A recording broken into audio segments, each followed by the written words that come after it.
కొంతమంది దర్శకులు సినిమాలో హీరోయిన్లను గ్లామర్ డాల్స్ గా మాత్రమే వాడుతూ ఉంటారు. కానీ కొంతమంది మాత్రం హీరోయిన్లకు కూడా చాలా ప్రత్యేకత ఉండే విధంగా క్యారెక్టర్ ను రాసుకుని వాళ్ళ చేత పర్ఫామ్ చేయిస్తారు. ఇక ఇలాంటి క్రమంలోనే కొంతమంది నటీమణులు మంచి పాత్రలో నటించడానికి సిద్ధంగా ఉన్నప్పటికీ వాళ్లకు సరైన క్యారెక్టర్లు మాత్రం దొరకవు. ఇలాంటి సందర్భంలోనే వాళ్ళు ఏం చేయాలో తెలియక వచ్చిన ఆఫర్స్ ని ఒప్పుకుంటూ సినిమాలు చేస్తూ వాళ్ళ ఐడెంటిటీని కోల్పోతూ ఉంటారు. ఇక ఇదిలా ఉంటే బాలీవుడ్ ఇండస్ట్రీలో ఒకప్పుడు అందాల తారగా గుర్తింపు పొందిన శ్రీదేవి కూతురిగా ఇండస్ట్రీకి ఎంట్రీ ఇచ్చిన జాన్వీ కపూర్ ఇండస్ట్రీకి వచ్చి 6 సంవత్సరాలు అవుతున్నప్పటికీ ఇప్పటి వరకు ఆమెకు ఒక ప్రత్యేకమైన గుర్తింపు తీసుకొచ్చిన పాత్ర మాత్రం ఏదీ లేదనే చెప్పాలి.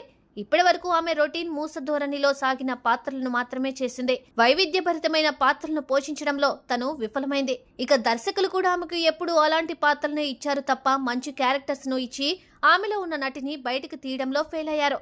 ఇక ప్రస్తుతం ఆమె కొరటాల శివ దర్శకత్వంలో ఎన్టీఆర్ హీరోగా వస్తున్న దేవరా సినిమాలో హీరోయిన్ గా నటిస్తోంది. కాబట్టి ఈ సినిమా ఆమెకు మంచి గుర్తింపును తీసుకొస్తుంది. ఇక అందుకు తగ్గట్టుగానే నిన్న ఈ సినిమా నుండి ఒక రొమాంటిక్ సాంగ్ ని కూడా రిలీజ్ చేశారు మేకర్స్. ఇక ఈ సాంగ్ కొన్ని గంటల్లోనే భారీ రికార్డ్ ను క్రియేట్ చేస్తూ కొన్ని మిలియన్ వ్యూస్ ని సాధించింది. ఇక అలాగే రొమాంటిక్ సాంగ్ లో జాన్వీ కపూర్ అందాలను చూసిన కుర్రాలు ఫిదా అయిపోతున్నారు. ఇన్ని రోజులు ఈ అందాన్ని బాలీవుడ్ మీడియా ఎందుకు ఎక్స్పోజ్ చేయలేకపోయింది అంటూ సోషల్ మీడియా వేదికగా కామెంట్స్ చేస్తున్నారు. నిజానికి కొరటాల శివ ఆ అమ్మాయిని చాలా అందంగా చూపించారు. అలాగే సినిమా మొత్తంలో కూడా ఆమె పాత్రకి ఇంపార్టెన్స్ ఉంటూనే గ్లామర్ గా కనిపిస్తూ ప్రేక్షకుల్ని ఎంటర్టైన్ చేస్తుంది అంటూ మొదట్లోనే కొరటాల శివ ఆమె పాత్ర గురించి కొన్ని క్లారిఫికేషన్స్ అయితే ఇచ్చాడు. ఇక నిన్న వచ్చిన ఈ పాటతో ఒక్కసారిగా ఈ సినిమా మీద అంచనాలు భారీగా పెరిగిపోయాయి.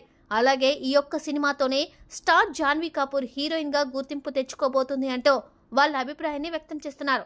ఇక ఇదిలా ఉంటే ఈ 6 ఏళ్లలో ఆమెకి ఎప్పుడూ రాని గుర్తింపు ఒక్క సాంగ్ వల్ల ఓవర్ నైట్ లో వచ్చేసింది అనడంలో ఎంత మాత్రం అతిశయోక్తి కాదు. ఇక మొత్తానికైతే ఈ సినిమా సెప్టెంబర్ 27వ తేదీన ప్రేక్షకుల ముందుకు వస్తున్న నేపథ్యంలో ఈ సినిమా భారీ సక్సెస్ ని సాధిస్తుందంటూ అటు ఎన్టీఆర్ అభిమానులు ఇటు కొరటాల ఫ్యాన్స్ కూడా వాళ్ళ అభిప్రాయాలను వ్యక్తం చేస్తున్నారు.